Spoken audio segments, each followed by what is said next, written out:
Alright, here we go. This is a new Lucius cast. I'm calling it Winecast. I actually did 2 of these, and I edited it down because I had nearly an hour of material, and it was painful to listen to for me. I think maybe I was a little too much under the influence. I'm noticing I'm saying, at any rate, and a lot. And I'm trying to catch myself now. I'm trying to weed it out, give like a more seamless thought, stream of consciousness. Right now you are listening to Lucas with the Lid Off by Lucas, and I would love to do some sort of rip-off variation of Lucius with the Lid Off. I really like the song, and happened to catch it on one of these noontime things back when I listened to the radio, and they would just kind of play, I'd say, deeper tracks, B tracks that people hadn't heard in a while, maybe made radio play, and this was one of the ones that hit a chord with me. And if I had to sum up these 2 past Winecasts, what I heard from them, I couldn't get all the way through without eventually being, I tapped out on myself. Not a good sign. I noticed that I need to get a mic. I really need to get a mic. I'm sorry for the audio quality and everything. And essentially, what had happened the other night, drinking, I found myself in Liam Gray's stream with, I should have looked this up. A guy who has a slaughterhouse something. I linked it because right now it's in pre-announcement. He's doing a volume 2 and a reprint of volume 1. And he had this really kick-ass trailer that I thought epitomized what Comicsgate trailers, comics promotion trailers should be. And I dropped my, I'll call enriched thoughts on what I think a trailer should be. And if I had to break it down, sum it up for you, that would be, if you're not an industry name, if you're not a major name, if you're not a celebrity name, maybe keep your name from being a focus. I've seen a number of these trailers where the entire team, the writer, the penciler, the inker, the colorist, maybe editor, I don't know. I feel like that's kind of a non-given for most of these indie projects, but maybe that's mixed in there too. 5 names, and they give them 5 seconds each. You're wasting, listen, giving credits is a good thing. Put it in the book. But giving credits in a trailer that's supposed to pique interest, supposed to bring people in, and you spend 30 seconds talking about people who aren't necessarily a draw. I mean, I have no idea. I'm speaking in a general sense. They're unproven. They're nobodies. I consider myself an unproven nobody. All right, I do fan art. That's all I've done. And until you see a book out of me, that's where I'm probably going to sit at for most of you. I'm not Ethan Van Sciver. I'm not a guy with 25 years experience. I'm not even Mike S. Miller, who has I don't know how many years experience. Industry pro, on major titles, producing stuff. And I think a lot of people lost sight of that. These are guys who worked their asses off to get to a point where you would recognize their name, even if they're not the biggest name. They brought something to the table coming in, and they got a cold welcome because they were so far above, the guy who's just been building up a YouTube channel for a few years, and that's nothing to scoff at. I'm just starting.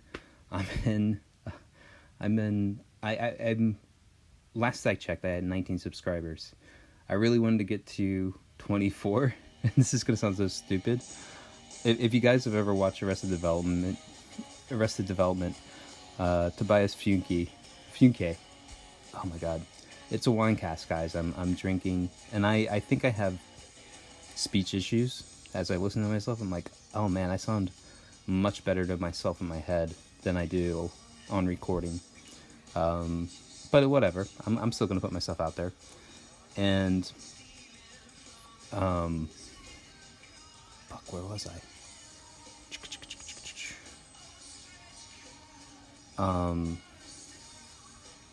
Fuck me. I forgot everything I just said. oh, and I put music to this, so it makes it, I feel committed to trying to work my way through it on it. I was talking about the trailers, I was talking about the names. Oh yeah, the cold reception that the industry pros got. And I mean, you had to realize like that, somebody like that coming in is going to be a boat that raises all tides. And yeah, I'm starting as a nobody. Arrested Development, yes. Fuck, that took forever for me to get back to. I'm so sorry. I'm leaving that in though. I'm leaving that in. I already cut an hour of content for you guys trying to boil this down. In Arrested Development, they have the Never Nudes, where they have these Daisy Duke cutoffs underneath their clothes at all times because they never can be seen nude. And I just want to have the point where I have enough subscribers. I could say there's dozens of us, dozens. That was the tagline. That was the quote. Yeah, Ethan was extremely generous to, I mean, real nobodies. I mean, people who had nothing. They were starting their first projects, and we know how some of those turned out. And he was generous with his time. I considered them like telethon events. I got a little tired of the format after a while, but he was very good, very, very good at keeping kind of a baseline for the entire show, not letting it get too out of hand, not letting one person own the conversation for too long. Although, in my opinion, I think Doug TenNapel sucked the oxygen out of the room every time he was on, and he was usually the first one in the door. And he loved to interject. He loved to add his opinion on something. I don't have quite the strong disdain I think other people do for him. I don't give a lot of these guys a second passing thought. I'd rather just kick them to the curb and move on. And focus on the guys coming up who are showing a lot of promise. And speaking of that, one of the streams I was on watching was Liam Gray, the Slaughterhouse guy, a couple others, and Liam, was pushing his Xenotype, and I've always been impressed. I've been seeing the art from this for I don't know how long, and I was just wondering, where's the project? Where do I go to get this? Where do I go to see more of this? And I could never find the artist. I find out from this secret chat Liam started, and maybe seats are still open for you guys. Look through his Twitter post and, mention yourself in there.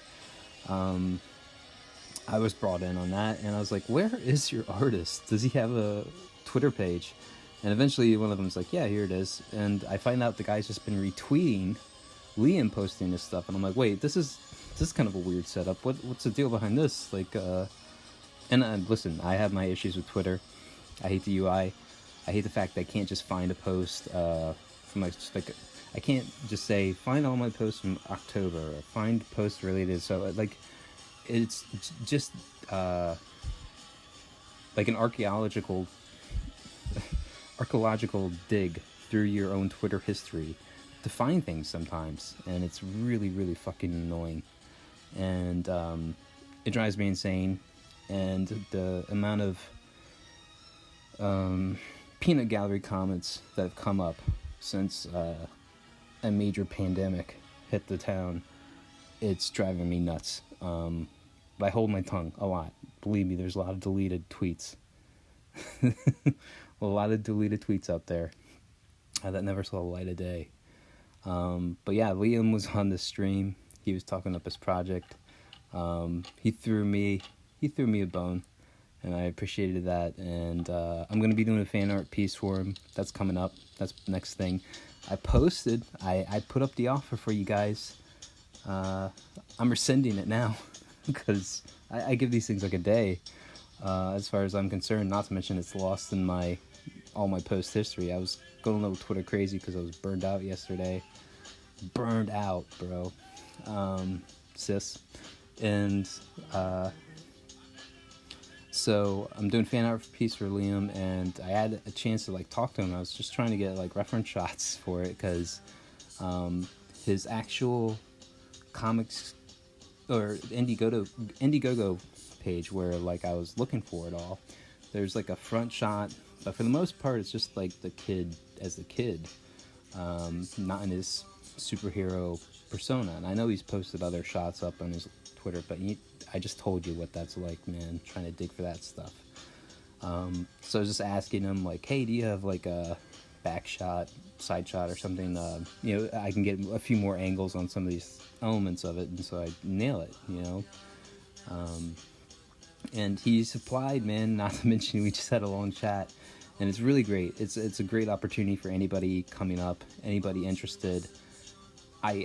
One of the greatest things about this whole thing is that you have an interaction with these guys in a way, just watching these streams, but you can talk to them. And on these smaller streams, I mean, it's not 1,000 people there, and the chat flies by lightning fast. You can put up a question.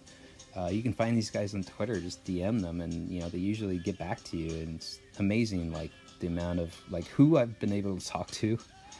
And usually it's under the influence, I'm not gonna lie, but I think I didn't step out of line or do anything wrong with anybody. I'm not being specific with my convo with Liam. I love the guy's passion. I love the Passion Guys show for this. I also happen to step into Eric Weathers' Pushing the Last of Flying Fortress, and he had really cool logos up for Battlebrook Road, and I was just like, dude, this is really cool. And guy was highlighting my comments. I even asked like these dumbass questions. I feel like it just breaks up the normalcy, the streamlined track that most of these streams go down. The other day he was on Cecil's channel. I was like, what does your book taste like? Dude, he humored it. He tasted it. I forget what he said. I hope he said something like victory. Or along those lines. And then this last time I asked him, when you hold your book and bring it close to you and you close your eyes, what do you see? I forget what he said. And I also mentioned too, a letterer, it kind of is underappreciated in general on most of these projects. They handle the text fonts, the word balloons, and all the elements of basic typography, kerning, leading, and layout and stuff like that. And I was like, a good letterer doesn't really get proper recognition in a lot of ways, because when you do your job right, it's like somebody who does a movie shot well. You're not seeing the boom mic, you're not seeing the extras, you're not seeing the all the set people and the shot. You're not seeing anything out of place, because the whole element of a movie is that it's an illusion. It's a set, it's actors, it's effects, it's all the stuff that's meant to drag you away from what is the real deal into this alternate reality that you can buy into, but it's an illusion still. And typography is the undertone, the word of what is going to be word and picture in comic books. And it's I don't know if I'd say it's half the equation, but it's an important part of it. It's significant. And a good letterer is going to make sure that it flows seamlessly. You just read it as what it is, and it looks great in the sense that it doesn't distract you. It doesn't seem out of place. It doesn't make you wonder what the hell. One of the worst things you could do. This is a kind of I would say a little bit of an uncommon known fact, is that so historically speaking, comic book word balloons and lettering, it's all caps, and there were some words that were banned from being used after the whole scandal of Wortham, seduction of the innocent, Comics Code Authority, and everything coming in. Although it might have even been before that, you could not do the word flick. And if you think on it, if you think about compressing two of those letters really close together, what that would give you, that's the reason why. And there's been a number of, I think, other incidents where they had that, because you could have just ink bleed in the printing presses. to do that for you. You did it properly on the illustration board, but the printing press failed you. It was, you just could not put that in there, or at least for a while. And that would be a job of probably an editor more than anything. But I imagine a letterer, unless they had devious motives, would point that out to you too. But as long as they do their job right, it doesn't seem out of place. And you just read the book and enjoy the book and absorb it. And I said to him, I was like, if you're doing your job right, you don't get noticed. And he's like, I do get noticed though. This is good. It was good. I meant it purely as a compliment. I'm pretty sure he's just, joking around and stuff, but I do appreciate what he's done, and I like his work. I would consider him in the future as maybe a collaborator, but we'll see. I don't think my typography is quite my strong suit, or design is quite my strong suit. If I had to list my weaknesses, it'd be that and coloring in general. But I keep trying. I keep putting out the work. I keep putting in the time. And hopefully every time I do it, even when I fail, I gain the knowledge from it. That's why this is the third recording, to get back to you guys, to not be the things that I'm noticing I don't like about my own streamline, my own process and everything like that. And so yeah, those are two projects. Well, three. So Flying Fortress, Battlebook Road's coming up. Okay, 4. Xenotype, and the Slaughterhouse Dude. Oh man, I forget the name of it. It's the bull, the comedy bull thing, man. It's an announcement. I will definitely push it more. I still need to do a proper thanking for all my, mega fans and people that come in. I mention you by name as much as I can in the stream of thought that I do in these recording sessions. I'm not trying to do any real editing and stuff. That's where your time is lost. And I'm always curious, like, how much time these other guys put into it to get where they're at. The Mail-In After Midnights, I asked him. I've asked Camel Moon, Scotty Richards. I don't know if I asked him directly. I just assumed with animation, usually the general rule of thumb is 1 hour of work is 1 second of time of an animation. And I primarily have done more 3D animation than 2D.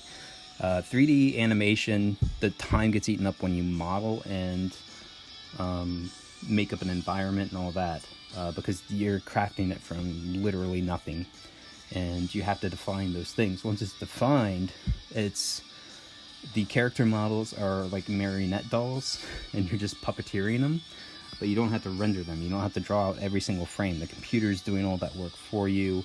There's a lot of it where you're just like defining the rate of change, like in the locomotion and the speed and the movement of the characters. And then you get into weird stuff where, like, they're handling objects around them, and you can't let them grabbing a book, you can't let the fingers of the model go through it, or break the angle of, like, how they're holding it. That's where where animation gets tricky, although there are, like, predefined elements that they can do to make sure that doesn't happen. Not to sink too much time into that. I'm running on a tangent there, but that's the tricks of 3D. 2D is like, it only takes you as long as it takes you to draw something, to, make it appear, but you're drawing every single frame, and you are the computer for the most part. You're figuring out those in between frames. So there's keyframes, those are the key poses. So, like, just think of like how to draw comics the Marvel way. What would be like the pull back of the fist and then the follow through after they crack somebody in the jaw.